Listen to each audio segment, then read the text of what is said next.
The year is 1992 and it's your birthday. You walk downstairs and your parents greet you with smiling eyes. They both have gifts for you, it seems. Your mom hands you a neatly wrapped up box and you quickly tear into it, excited, and hoping it's the Game Boy you asked for all year long, only to quickly realize that your mother had spent her hard-earned salary on a Sega Game Gear for you. "Thanks, Mom," you say, trying your hardest to act happy as you put down the box and your dad hands you your next gift, a game-sized box. You know what it is already. All year long you've been asking for Sonic the Hedgehog 2 for the Sega Mega Drive. You just couldn't wait to play Dust Hill Zone, Wood Zone, and the Hidden Palace. You tear the wrapping paper from the right hand side. Excitement fills you as you see the Sonic 2 logo reveal itself from underneath the paper. There's a nice big smile on your face. You continue to unwrap the game and your happiness is crushed the moment you see the Sega Game Gear logo on the left hand side of the box. You try your hardest to be nice and thank your parents for your new gifts and take them up to your room. 6 wasted AA batteries and a few hours later you're on the phone to social services. Needless to say they took "my parents fucked me hard" a little too literally, and here you are today watching a video on the very game that ruined your life.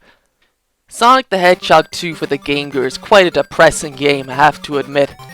I mean, even Sonic kills himself in this game. The only thing that stops him is Eggman saving his ass. Probably because the only thing stopping Eggman from putting a bullet between his brains is the fact that he obsesses over Sonic, much like a Sonic fan. Middle-aged, old, balding, and constantly ranting about how much they hate a blue hedgehog, yet still being too obsessed with them to quit. I mean, where do I begin talking about this game?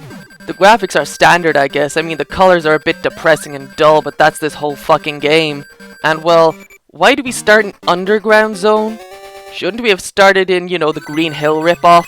Oh wait, they thought it made more sense to put that fourth after the fucking water level! Great job, Aspect! They're the people who made this game, it wasn't done by Sonic Team.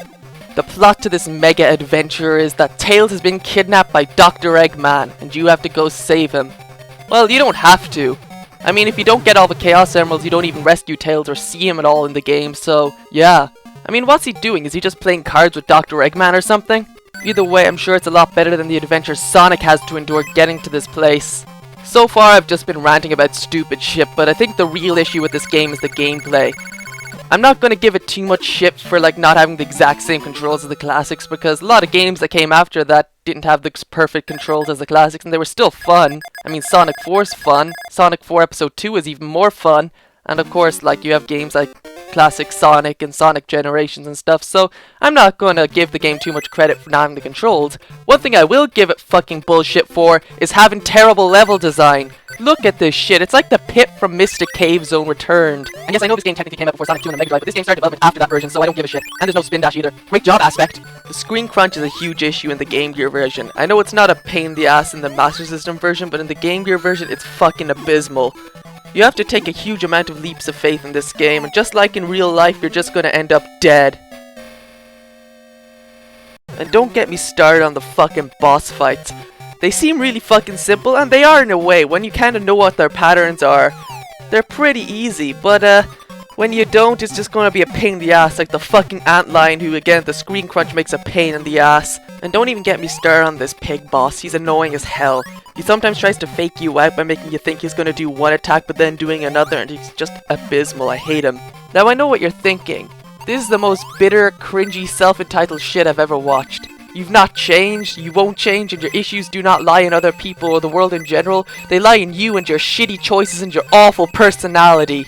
But you're quite content to convince yourself that it's not your fault, so you don't have to bother improving. Okay, if you want me to talk about something positive in this game, I can talk about the soundtrack. It's fucking amazing, I have to admit. Some tracks like Gimmick Mountain are forgettable, but songs like Green Hills are fucking amazing. The song is actually what would become the melody of Sonic You Can't Do Anything from Sonic CD, and was composed by the same person, Masafumi Ogata. He also composed the theme of Sonic Drift. Yeah. One thing I should bring attention to is the proper way to beat the game. You're supposed to collect the 6 Chaos Emeralds in order to free Tails at the end of the game, and you get like a bonus level. But really, I just said fuck that. I know where some of the Chaos Emeralds are, but getting to them is a pain in the ass like the one in Sky High Zone. Honestly, it's not worth it, it just means more of the game to play, and the final boss is a bitch from what I've seen. You'd probably be better off playing one of the actually good Sonic games that exists instead of this crap. Overall, Sonic the Hedgehog 2 for the Game Gear is not exactly a game you should go out and search for. I mean, it's not worthless like Sonic Drift is. This is more of just a game that's just terrible, if that makes any sense.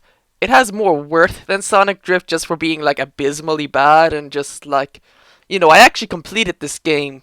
Whereas with Sonic Drift, I turned it off after 5 minutes. That's why I was repeating so much footage in that review. So yeah, until next time, I've been Mia. Thanks for watching this crappy review.